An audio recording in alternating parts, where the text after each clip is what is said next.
O'Reilly! You need parts? O'Reilly Auto Parts has parts. Need them fast? We've got fast. No matter what you need, we have thousands of professional parts people doing their part to make sure you have it. Product availability. Just one part that makes O'Reilly stand apart. The professional parts people. O'Reilly Auto Parts.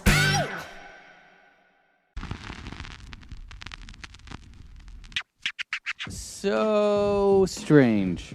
So strange. So strange. Yesterday, I kind of died a little bit, which is, I know, a strange way to start a podcast, especially the Bumper Podcast. By the way, hello, everyone. This is Natty Bumpercar, and this is the Bumper Podcast, your weekly jump into fun. Hooray! And so let's start it off with that.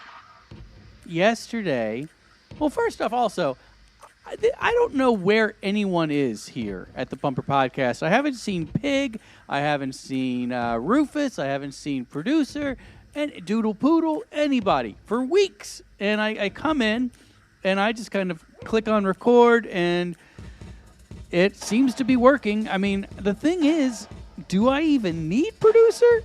I don't know. I honestly don't know, but that is not the question for today. The question for today is, what in the world happened yesterday? What in the world? Well, I got up, and I took one of the kids to school, and then I came home back to headquarters here, and I had a little sip of water, because water's good for you in the morning. And then one of the kids had left like a little glass of orange juice on the table, and not very much at all. But I was like, oh, I'll just finish that, because as a parent, I'm a vulture, and I just go and I finish off whatever the food is that's left around. And then I went upstairs, and I was going to go back to bed because I was tired, and it was Monday. And on Mondays, sometimes I pass out because the weekends are so much fun. That's what it is. I'm so tired from all the fun that weekends are.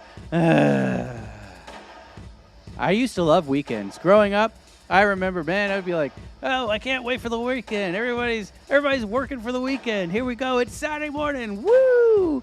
I'm going to sleep in, and then I'm going to do fun stuff. And now it's just like, oh, no, as a parent. The weekend's coming. The weekend's here.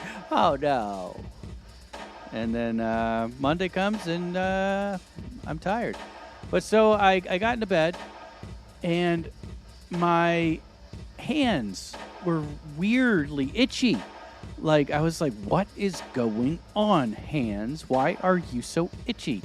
And they were kind of dry, and so I was like, all right, I'll just go, like, put some lotion on them, and that'll fix that. And then I started to feel, and this was happening pretty rapidly, my lip was feeling kind of weird, and I was like, oh, all right, well, let's go check and see. And so I went to the bathroom, and I was looking for the lotion, and then I shut the mirror, that's where it is, and I saw my face, and my lip was gigantic and purple, and my eyes were swollen almost to being shut, and they were bright red. And then not only was the rest of my face very swollen, but I noticed that my tongue swollen, my throat swollen, and the breathing was not good. And so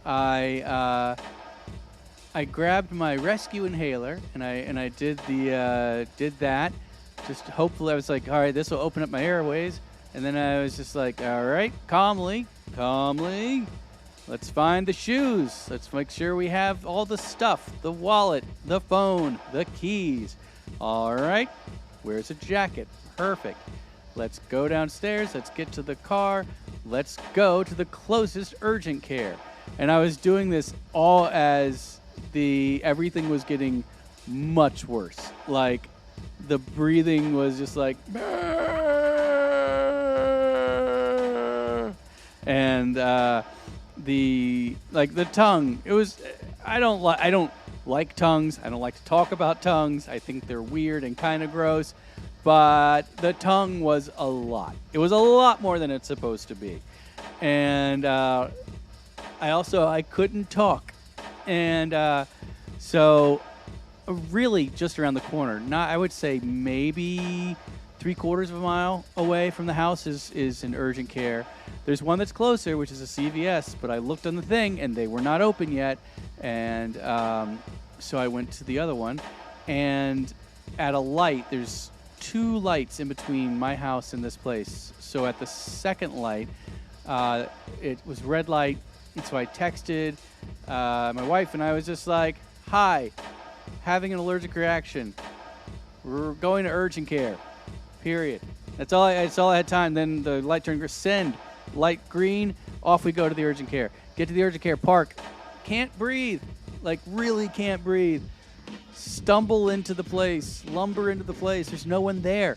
And I look around and I guess they heard me come in. And so a woman came, behind the desk and her eyes got enormous. And she said, can I please have your ID? And I was just like, because I couldn't talk. I couldn't speak at all. Like, is how I sounded, but worse than that. And then there's another woman who kind of looked in and she was like, get him back here now. And they got me back there, sat me in a chair, and started doing my blood, oxygen levels, and the thing around my arm to check my blood pressure and all these things. And it was great, but they were running around like chickens. They were just running around in circles like, what do we do? What do we do? It's Monday morning. This is the first guy that comes in. This is not a good way to start a week. Call the ambulance. Call the ambulance quickly. And so the ambulance comes, but it took them about, I want to say 8 minutes. I don't know. Pretty sure I could have died that 8 minutes. And so they get there, and they were like, should we do an EpiPen? Do we need to do an EpiPen? And they were like, get him on the stretcher. It was all very like, do this, gotta do this, gotta do that. And they got me on the stretcher, and they were asking all these questions, and they asked me to write down my phone number because I couldn't say it. And I wrote mine, and then I wrote my wife's number, and then I said, I was trying to say, hold on, do you want me to call my wife? But they couldn't understand it because it came out like this. And so I took my phone, and they were like, we don't know what you're saying. So I took my phone, and I pressed I was like, call wife.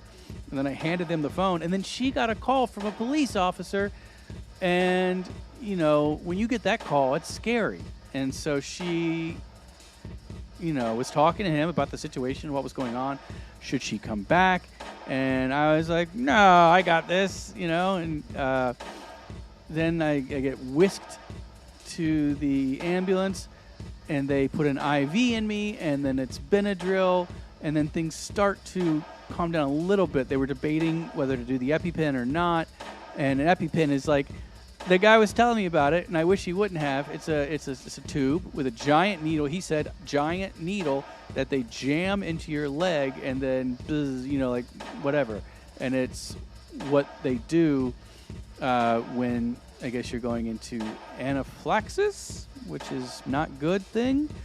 So they were gonna wait until we got to the emergency room because they were kind of monitoring everything, and I still somehow was getting oxygen.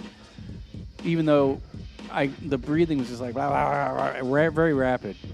And we got to the emergency room. I'm on the thing, and then they get me in there, and then they start pumping me full of all kinds of other stuff.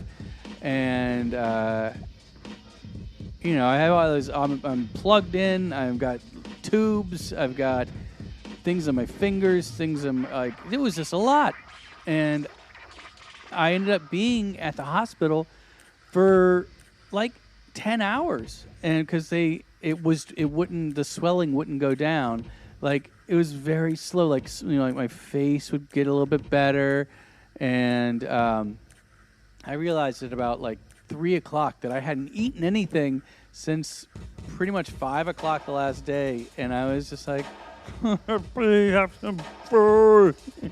And they were like, what? And that's because everybody was like, what? What are you saying? What? And I was like, give me some food. And they were like, oh, food. We have tuna sandwiches. And I was like, no, not tuna sandwich. And then I was just like, I just want applesauce or pudding or yogurt. And they were like, applesauce. We can give you applesauce. And I was like, and I'm texting, people updates. This is what's happening. This is where I am. This is what's going on. Yada yada. I'll give you updates as I have them. Yeah. And one of the annoying things was I couldn't go to the bathroom because I had all these things tied into me. But eventually I was just like I have to use the bathroom. And they were like, okay, hold on. We'll unclick you. Unclick. And she's like, okay, the door's right down there. And, okay. And I started to walk out of the room. And they asked me if I could, and I said yes. And I got like 2 feet out of the room. They had forgotten to unplug like a major thing. And it knocked me back. And the equipment like almost fell over. And like, so everyone in the emergency room was like, gasp? Is everything okay? And I was just like, and they were like, oh, we're sorry. And then I used the bathroom, and then like a couple hours later, things were down enough. My face was okay. And I could talk and they were like, okay, you seem good. I was like, okay. Called the wife. She and the kids came and got me. And it's better now. I was given all kinds of medicine. I'm going to see an allergist to see what happened. And because it was very random. And the only thing that we could figure out was it was this orange juice because that was all I had. And we were looking at the bottle, and it was orange juice that had calcium in it. And then I started researching, and it seems like calcium citrate or calcium phosphate are some of the things that they put into the orange juice that I maybe had a bad reaction to. And so it was a pretty fun day. Pretty much everyone thought that I was going to be dead or die or whatever. And my main fear was that they were going to intubate me. So put like a tube in my throat so that I could breathe. Because then my fear was, well, what does my voice sound like? Like, how is this going to impact how my voice sounds, which I use my voice for a lot of things, talking being one of them. But now it's all fixed except for the cleanup and the tears.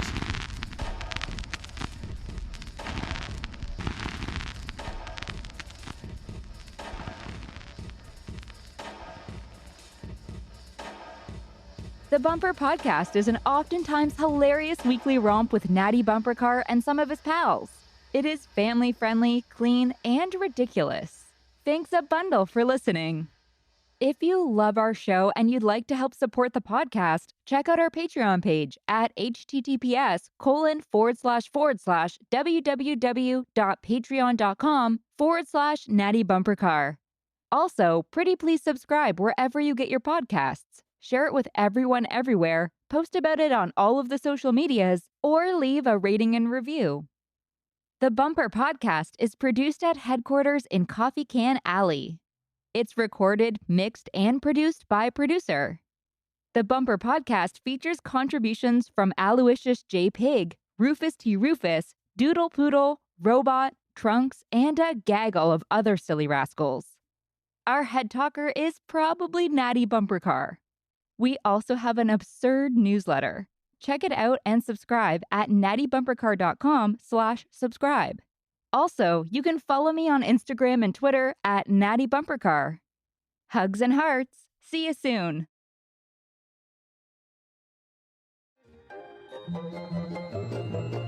This has been a non-productive media presentation. Executive producer Frank Hablawi. This program and many others like it on the Non-Productive Network is distributed under a Creative Commons Attribution Non-Commercial No Derivatives license. Please share it, but ask before trying to change it or sell it. For more information, visit non-productive.com.